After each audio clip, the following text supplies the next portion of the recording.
जिस दिन से एक बेटी बहू बनती है उस पे ये थोप दिया जाता है, उससे ये एक्सपेक्ट कर लिया जाता है कि उस दिन से वो बेटी बनना बंद करके सिर्फ़ और सिर्फ एक बहू बन जाए, ससुराल के ढांचे में ऐसी ढल जाए कि मायके से उसने जो सीखा है, जो इतने सालों में उसने देखा है, जो भी उसे परवरिश मिली है, वो सब भूल जाए। ऐसी उम्मीद हम लड़के से तो नहीं करते, आखिर उसकी भी शादी हुई है। ऐसा तो नहीं कि सिर्फ लड़की ने अकेले अपने आप से शादी कर ली हो तो सारे नियम, सारे रूल्स उसी पे लागू कर दिए जाएं।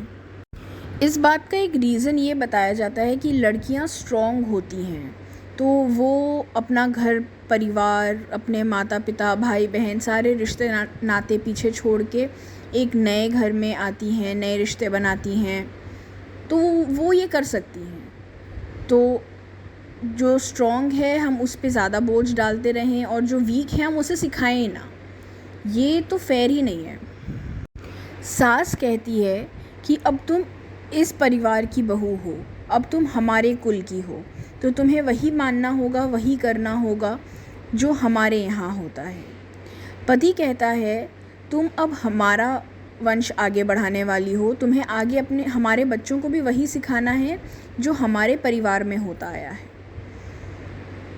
इसकी जगह अगर हम ये करें कि लड़की के परिवार में जो उसने सीखा है, देखा है, उसके साथ के साथ जो वो अपने ससुराल में देख रही है, सीख रही है, जो रीति रिवाज अपना रही है, उन दोनों को मिला दिया जाए और आने वाली जनरेशन को दोनों घरों के रिवाज, दोनों घरों की सीख दी जाए, तो वो कितना बेटर होगा। रूढ़िवादी सोच को पीछे छोड़कर नई सोच का हाथ थाम के अगर दोनों घरों से, दोनों परिवारों से अच्छे रीति रिवाज, सोच, उनकी सीख एक साथ बांध दी जाए तो दोनों परिवारों में प्यार बढ़ेगा। उस लड़की को बंटना नहीं पड़ेगा, उस लड़की को अपने रूट्स, अपनी जड़ें नहीं छोड़नी पड़ेंगी।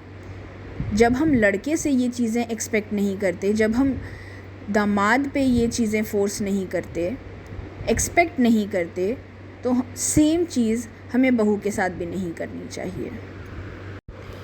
जैसे शादी के बाद आपका बेटा आपका ही रहता है पर अपने ससुराल वालों का दामाद बनता है, वैसे ही शादी के बाद बेटी को बेटी रहने दीजिए। वो आपकी बहू ज़रूर है पर उसने बेटी होना बंद नहीं किया है।